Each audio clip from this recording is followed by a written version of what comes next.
tal? ¿Cómo les va?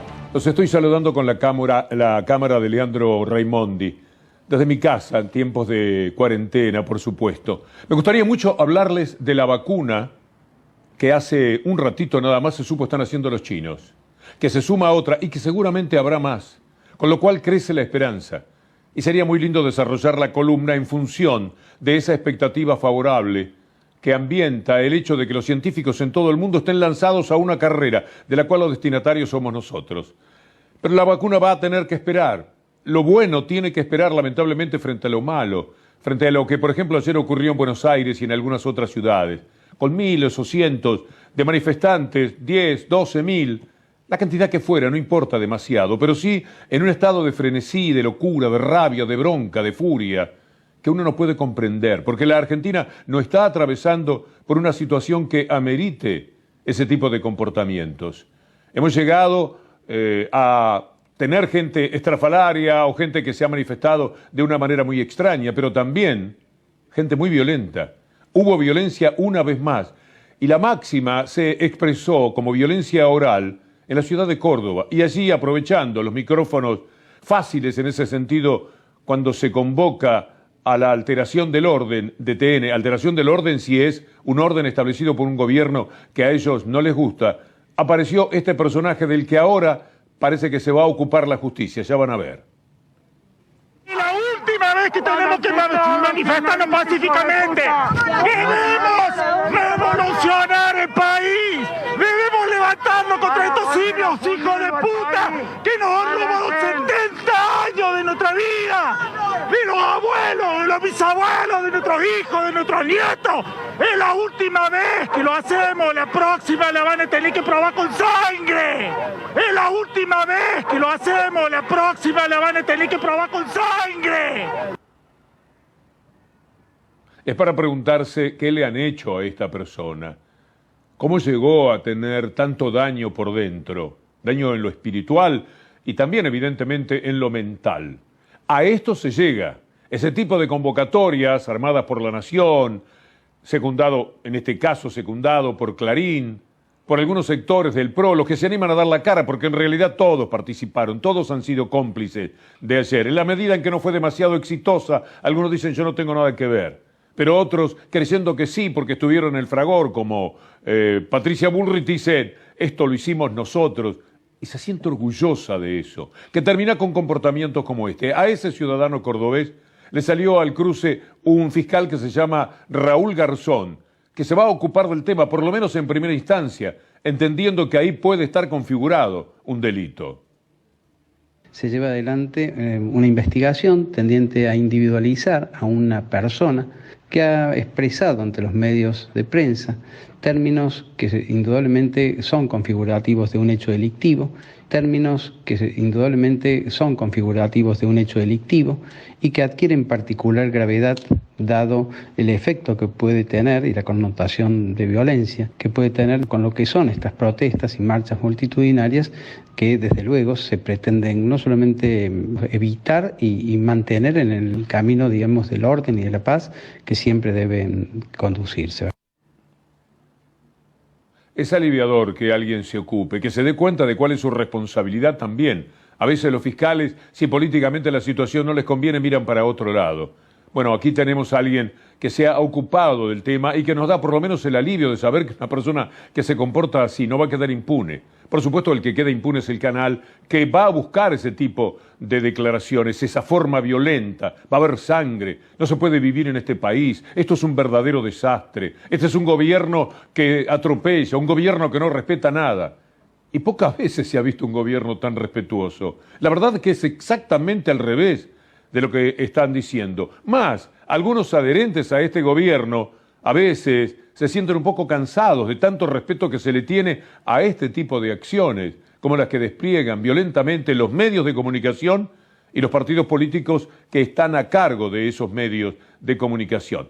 Las consignas que ellos llevaron son deplorables, porque son todas mentiras o son posicionamientos que uno no puede entender, que se correspondan con la razón. Mira alguna de las frases que nosotros encontramos.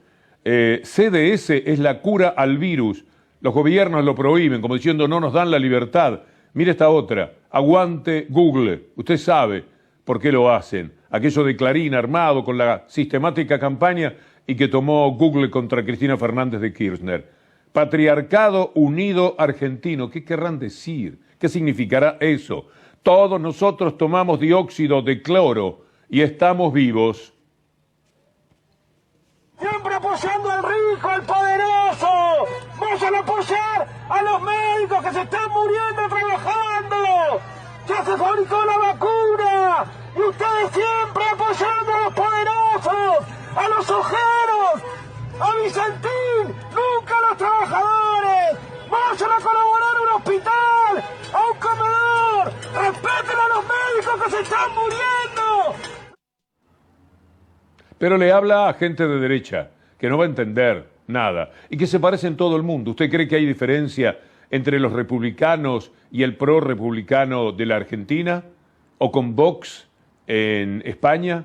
¿O con Le Pen en Francia? ¿O con Salvini en Italia? ¿O con Bolsonaro en Brasil? Se parecen muchísimo. Los que aquí se llaman macristas por ahora, hasta que se tengan que llamar larretistas, si se da esto, o bullrichista, si es Bullrich finalmente, porque puede ser, la candidata a presidente del violento partido que en estos momentos está del lado de la oposición. Mire lo que dice sobre esa derecha española que compete a todos los que funcionan como ciudadanos en ese sector político. Íñigo Errejón. Una parte de las protestas de las derechas contra las medidas de confinamiento eran de los sectores más acomodados, que yo creo que están acostumbrados a que las normas no van con ellos. Están acostumbrados a no pagar impuestos en nuestros países, no respetan la mayor parte de las normas, se van a vivir lo más lejos posible del resto de las poblaciones. Los ricos en realidad están en proceso de independizarse de sus países. Y cuando viene la pandemia, de la que solo nos salvamos juntos, pues resulta que a ellos les parece una ofensa que alguien les imponga normas. Que la misma norma funcione para el conductor de autobús y para un privilegiado, a ellos les parece un insulto. Después de mucho tiempo el neoliberalismo diciéndonos que cada uno tenía que ir a lo suyo, ser el más listo, el más piola, pisar al otro, engañar, ¿no? Como el hombre hecho a sí mismo, resulta que la mayor amenaza que vive nuestra generación no te salvas por muy grande que tengas el todoterreno o por mucho dinero que tengas en tu cuenta corriente. Te salvas solo si tienes una buena sanidad pública y un Estado que cuida de todo el mundo, ¿no? Y claro, eso no lo pueden entender. Es desnaturalizada la derecha. Si quiere llevar todo por delante, quiere tener razón, no la tiene, pero no argumenta y entonces necesita de esa forma de violencia que se expresa en un tuit de Macri, por ejemplo, como este, en el cual él, desde la comodidad de un escritorio que le dieron para sacarse una foto en Suiza, sentarse y tomar un teléfono para hacer como que trabaja, ¿quién le puede creer? ¿Qué hay para hacer en la FIFA en este momento? Quiere reivindicar a la juventud del mundo, a los niños del mundo, a esos que en la Argentina abandonó o solamente usó el día de una campaña en la cual tomó a una niñita y dijo un discurso y cuando lo terminó la empujó y se la sacó de encima. Desde allí Macri habla del orgullo que siente por los argentinos de ayer. Bueno, está muy bien, porque hay correspondencia entre Macri y este tipo de gente. Hemos llegado a 7.000 casos por día sin ninguna explicación más que nada. A ver, que nos explique el jefe de gabinete por qué hoy tenemos 7.000 casos. ¿Sabe a quién le falta el respeto? Bullrich o Macri o todos ellos. A los que se matan para salvar la vida de las personas. A los enfermeros y médicos que por ahí se levantan en el conurbano a las 4 de la mañana para estar a las 6 en el hospital y buscar reparo para el sufrimiento de las personas, uno que no tenga oxígeno, por favor oxígeno, y hay que llevarlo a un respirador y atenderlo y calmarlo. Y lidiar con los familiares que después que se lo llevan desde la casa no lo ven más, y que si se llegan a morir no lo ven nunca más. Ese es el trabajo de los sanitaristas. Eso es lo que no se respetó, empezando por el propio ministro de Salud de la ciudad de Buenos Aires y por Larreta, porque ellos tuvieron muchísimo que ver con toda la permisividad que ayer permitió esta marcha de la que figura Bullrich como protagonista fundamental, junto a Brandoni, junto a Lombardi, porque a ella le encanta esto, le encanta la violencia, que la gente esté armada, que la gente mate. Si mata por la espalda a un policía, a un ciudadano, está bien matarlo, asesinarlo a Rafael Nahuel Está bien haberlo arrastrado a la muerte a Santiago Maldonado, para ella todo está bien, ella es muy violenta. Pero del otro lado, se olvida, está la gente que da la vida por la vida de otros. Irresponsables, totalmente irresponsables aquellos que convocaron esta marcha. Entendemos de que este resultado lo vamos a ver en 15 días. Vamos a ver, esperemos no sucumbir a la falta de respiradores, no sucumbir por falta de personal, porque en 15 días vamos a ver la respuesta de esta manifestación convocada, no sé, en forma irresponsable. Siempre hay algún político que ha sido responsable de esta actitud. Justamente ese es el gran tema, y por eso yo hoy he concurrido a esta marcha, porque creo que el tema que se está discutiendo en Argentina es el tema de la representación. Yo siento que nosotros, como Juntos por el Cambio, como PRO, tenemos que representar a todos los ciudadanos que nos votaron, que nos acompañaron. La verdad que lamentable lo que estamos pasando hoy, angustiados por la muerte del compañero Grover Licona. Como vos mencionaste, Julio Gutiérrez, hace un mes atrás, enfermera en terapia intensiva grave con un pronóstico horrible, un médico internado grave con un pronóstico también horrible, y el hospital Durán lleno, 3 pisos llenos de COVID, una terapia intensiva llena, con respiradores, personal escaso. La guardia hoy está abarrotada, el shock room completo. No podemos derivar. Esto se está poniendo cada vez más denso, cada vez más peligroso. La enfermería se está contagiando, como vos dijiste, 300 compañeros de salud de este hospital solamente contagiados. Pero frente a más de 5.000 muertos, que serán 6.000 prontamente, y que van a superar la barrera de 10.000 en los próximos meses, algo que uno pensaba que ya no iba a suceder en la Argentina. Claro, tampoco son los 30 o 40.000 muertos que podría haber. Pero en ese mundo, Elisa Carrió, tan violenta como Bullrich o como Macri, se permite decir muy suelta de cuerpo que la que está viva es la República. Y tuitea de una manera que también es una provocación, una forma de alentar futuras marchas, comportamientos de este tipo, que salgan a la calle, que volteen todo, que prometan sangre, como acabamos de ver ocurrió en Córdoba, y como otros que sin llegar a la sangre quieren golpear, quieren llevarse por delante, tirar huevazos, pegar con la cacerola a todo lo que ellos piensen que quiere manifestarse en otro sentido. Entonces, está bien lo que dice Carlos Bianco, el jefe de gabinete de la provincia de Buenos Aires, cuando marca específicamente de qué se trató esta marcha. Imágenes muy patéticas. La verdad que en estas circunstancias ver estas imágenes a mí me resulta penoso. Todo esto no es una marcha anticuarentena, no es una marcha anticuarentena, es una marcha antiperonista. Ese es el denominador común a todas esas fracciones que acabo de desarrollar. El general Perón decía que hay un único lugar de donde no se vuelve, que es justamente el ridículo, que es lo que hicieron ayer muchos dirigentes de Cambiemos. Está bien lo que dice Bianco.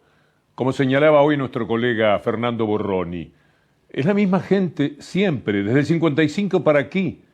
Nacen de nuevo, se reproducen, son más jóvenes, algunos todavía son de aquella época y juegan de esa manera. Está bien, las bombas sobre Plaza de Mayo, las 300 personas asesinadas, los miles de heridos, todo eso está bien para ellos, porque es contra lo que la derecha detesta.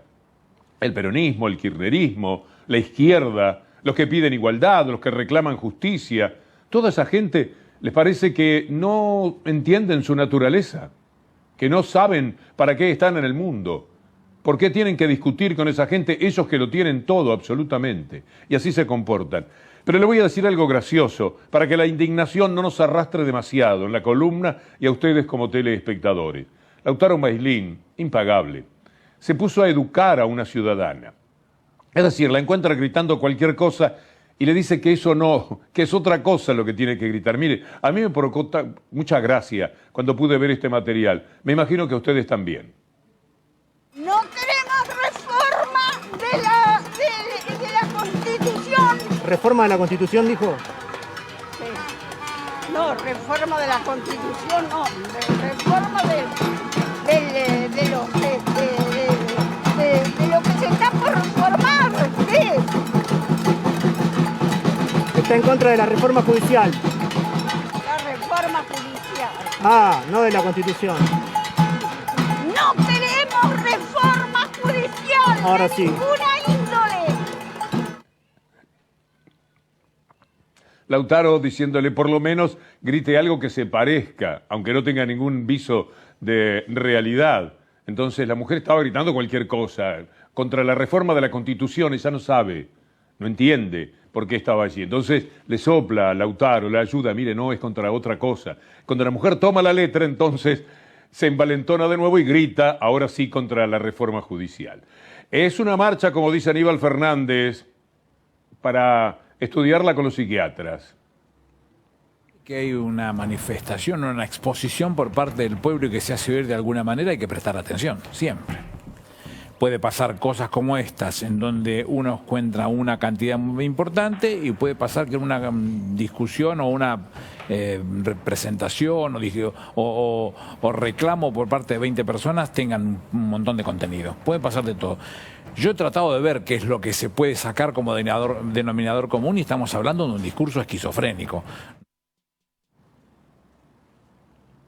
Sí, es una marcha para llevarla al diván, para que sea analizada, porque hay cosas que a un periodista o a usted ciudadano común se le escapa. Son observaciones que tienen que bucear en algo más profundo de las conductas humanas, saber qué ha pasado en la mente de esas personas.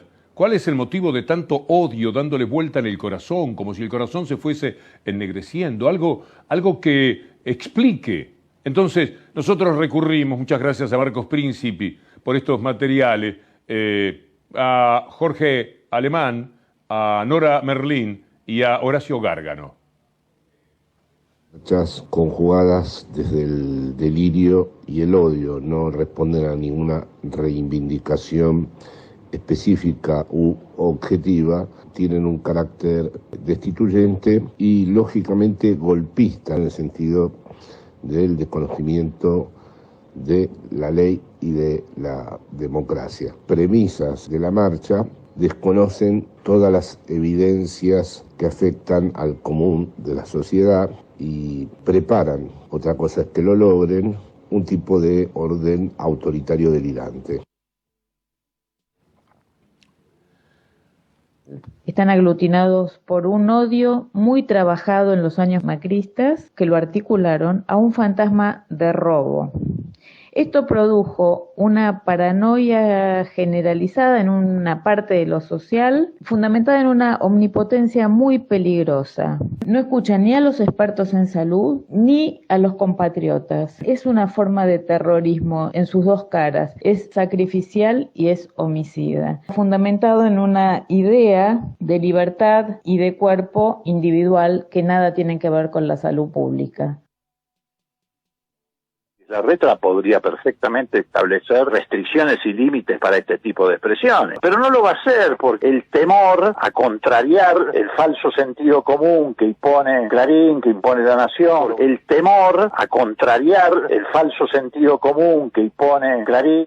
Es algo que naturalmente son frases, pero exige análisis todavía más profundos para entender a esa parte de la República que representa la antirrepública, porque no nos olvidemos que todo esto tiene que ver con que no les gusta un gobierno, que hace 6 meses que está en el poder, de los cuales pudo gobernar 2 meses, porque después vino la pandemia y ahí no se gobierna, ahí se sobrevive, ahí se lucha contra todas las contingencias que van apareciendo.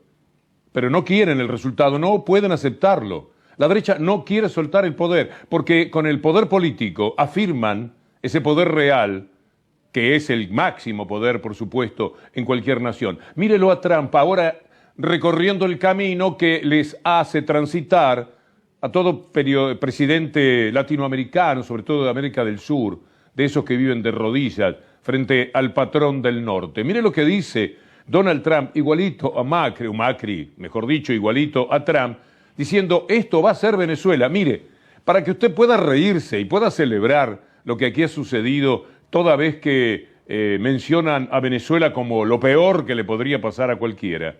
También Trump dice que si ganan los demócratas, que son un poco mejor que los republicanos, podría decir bastante mejor, si ganan los demócratas, si gana Joe Biden, pues están rumbo a Venezuela. Estados Unidos se va a convertir en Venezuela, usted no me puede creer, salvo que ya lo haya pispeado a Pablo Dugan cuando presentó este material, porque si no lo ha visto, esto le resultaría de todas maneras increíble. Usted dice, ¿qué es lo que estoy viendo? ¿Qué es esto? ¿Trump diciendo que Estados Unidos puede ser Venezuela? Sí, escúchelo, véalo. I'm serious. This is the most dangerous election we've ever had, the most dangerous, because I don't think we can ever bring it back if they get in. I don't think there's anything called a comeback. It'll be another Venezuela. I used to say that lightly. I now say it very strongly because it's a similar ideology. This will be a large scale, very large scale Venezuela if they win. Allá también, la campaña de Trump tiene que ver con que Estados Unidos puede llegar a ser Venezuela. Patéticos, peligrosos, locos, desatados, pero también divertidos finalmente, si uno lo puede mirar desde ese ángulo, que es al que los invito, porque si no, uno se hace mucha mala sangre. Usted sabe la mentira que hay detrás de lo que está diciendo Trump, pero además parte de una mentira esa dicha sobre Venezuela, porque Venezuela no es para nada lo que dice Trump, lo que se le antoja a Trump. Es una derecha que tampoco quiere elecciones, que tampoco quiere aceptar la democracia. Ahora vamos a ver las elecciones de noviembre. ¿Cuál es la actitud de la derecha? Como saben que van a perder porque viven divididos, como está dividido el PRO ahora, por sus apetencias, por sus ambiciones, posiblemente no puedan ganar otra vez. Entonces se retiran, no van a las elecciones, desprecian el valor democrático y van contra la democracia. Entonces después dicen que es una dictadura. Esto es lo que ha dicho Trump, esto es lo que recoge Macri, Piñera y toda la banda de presidentes de rodillas del patio trasero de los Estados Unidos. Después tenemos los nostálgicos de la derecha. Tenemos a Morales Solá reviviendo épocas indudablemente mejores, donde se respiraba otro clima en el país, él acompañaba la movida que se realizaba por parte de los militares, participaba de algunos de los operativos, estaba allí como para recibir la primicia, pero muy atento a las cosas que sucedían. Era mejor aquella época. No sabíamos quién era el nombre del ministro de Economía. ¿Para qué lo queremos saber? Ya se está haciendo famoso para él Martín Guzmán y ya se pone demasiado nervioso. Esa era la buena época. Y se lo dice a Brandoni. Nosotros no entendimos, tal vez por el hábito de los grandes caciques o los líderes políticos, que la democracia es épica, hace goles, a menudo necesita los titulares de los diarios, y la verdad que no es épica la democracia. Es aburrida más bien, es aburrida más bien. Debería ser aburrida, lo mejor que nos puede pasar. Que alguien, no sé, pero ¿quién es el ministro de Economía? Dice, no me acuerdo. Había uno, esto no puede estar en la tapa de los diarios. Bueno, eso se consiguió, sí, con los militares. Si vos me preguntás a mí quién es el jefe del ejército, no sé. Cosa que a los que hemos vivido antes del 83, sabemos que quien era el jefe del ejército era un cacique importante en la política argentina. Algo interesante para Luis, al que he aplaudido con emoción tantas veces, pero una de las noches que más me hizo llorar en un teatro fue cuando interpretó ¿Quién va a pagar todo esto? A Ilia lo sacaban también los norteamericanos, en este caso por los laboratorios, etcétera. Esos mismos norteamericanos que andaban acá dando vueltas, queriendo cobrar sus bonos, acompañados por los cipayos locales. Miren lo que es esta marcha de 1966. Aquí también entra una cierta melancolía de que nada aprendemos, de que todo es igual. Él interpretaba la obra ¿Quién va a pagar todo esto? Porque Ilia fue un hombre tan honesto, que cuando lo llevaron al hospital y vio que, qué sé yo, una cama, las sillas, un lugar confortable, dijo, ¿y quién va a pagar todo esto? Porque él no tenía para pagarlo. Esa es la obra, la síntesis. Estar a la marcha por la calle Florida, vale la pena verla. Ya estaba, mire lo que está cruzado ahí. Un país otra vez indefenso, un país en manos de cualquiera, un país que estaba en manos de la débil democracia de esa época, porque no habían podido votar los que eran peronistas, pero por lo menos había habido una opción democrática, habían planteado una situación en la cual se podía elegir algo. Y lo voltearon a Ilia. Lo voltearon con este tipo de marchas. Lo volteó la gente de la derecha. Lo voltearon los medios de comunicación. ¿Se acuerda de la tortuga? Los dibujos sobre Ilia. Jugaban de la misma manera, con mucho menos influencia que ahora. No existía un diablo de la calle Tacuarí, como tenemos ahora con ese enorme poder con el que cuenta Manieto. No, estaba un poquito más dosificado todo, pero igual eran poderosos. Igual había diarios que vendían en aquella época con 1 millón de ejemplares. Lo sacaron a Ilia, le hacían esas marchas. La misma derecha que ayer estaba ahí ante la mirada de Luis, en la avenida 9 de Julio. Así lo echaron a Ilia. Y cuando se enfermó, víctima de todo eso, fue don Arturo, miró y dijo, ¿quién va a pagar todo esto? ¿Sabe cómo lo hacía Brandoni ese papel?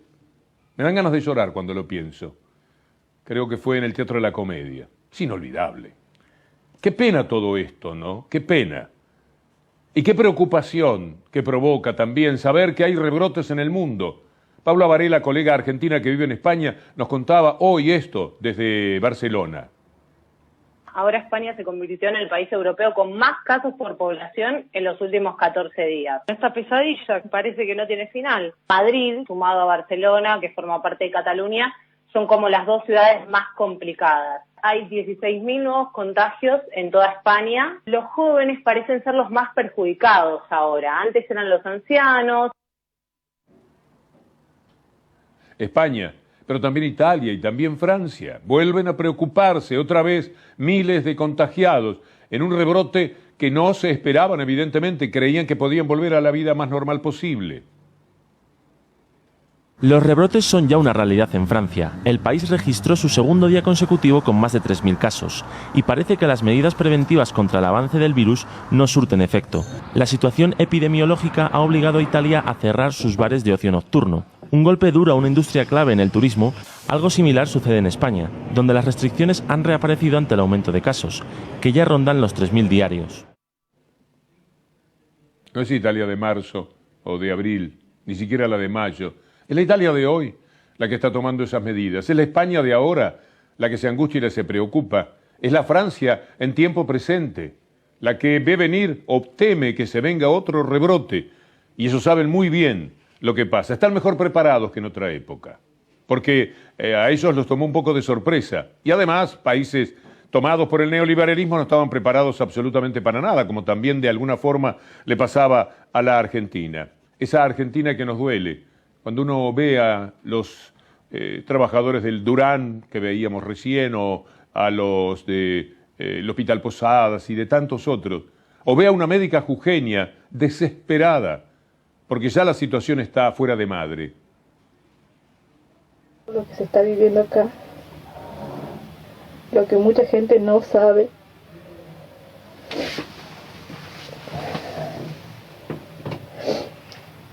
En este momento me encuentro sola, con 9 pacientes, no hay oxígeno. Y el director dice que todo está bien. La mayoría de mis compañeros ya está enferma y a nadie le interesa nada y nadie hace nada. No hay oxígeno, no hay nada. No hay cama, no hay oxígeno, no hay nada. Y tenemos mucho miedo porque nadie dice nada. Todos los pacientes que están ahí, todos están desaturando. Estamos colapsados. Marchan contra la cuarentena, marchan contra la reforma judicial, sin saber de qué se trata. Marchan porque sí, marchan porque no quieren el gobierno, marchan porque no son democráticos. Los que están ahora esperaron 4 años y supieron hacerlo. Nadie se los puede negar. Desde el primer día, desde la Plaza de Mayo de Cristina Fernández o el Parque Centenario de Kicillof, diciéndole a su gente, no, no, no, no, no. Esto fue democrático, nos ganaron. Vamos a prepararnos para la próxima. Vamos a trabajar durante 4 años. Eso es un sentido democrático. Eso es un respeto, porque si no, ¿de qué sirven las elecciones, etcétera, si después porque no les gusta un gobierno o se les antoja que hay que echarlo, que hay que llevárselo por delante? Voy a despedirme con la invitación a la sonrisa que significa nuestro compañero Lautaro Maislin educando al ciudadano, en este caso a la ciudadana que estaba gritando una cosa y viene Lautaro y le dice, mire señora, no, algo por el estilo, ¿no? No es así, lo que usted tiene que gritar es otra cosa. Y la ayudó, pobre, para que podamos rematar esta columna desde lo que tenemos de indignación por todo lo que pasa. por esa marcha, por ese despropósito, por ese no saber por qué están ahí. O sí, saber, porque no quieren un gobierno, porque no son democráticos, porque no son republicanos. Bueno, vamos a terminarlo con esto de Lautaro, porque me parece que usted se merece ir rumbo ahora al Gato Silvestre, que viene con todo, como siempre, y pasando por Pablo Dugan en el final del diario, que usted termine por lo menos este ratito con una leve sonrisa. Una sonrisa que más o menos viene a sintetizar que sabemos cómo deberían ser las cosas, pero vemos cómo son, lamentablemente. No queremos reforma de la Constitución. ¿Reforma de la Constitución, dijo? Sí. No, reforma de la Constitución, no. Reforma de lo que se está por reformar. ¿Sí? Está en contra de la reforma judicial. La reforma judicial. Ah, no de la Constitución. No queremos reforma judicial. Ahora sí.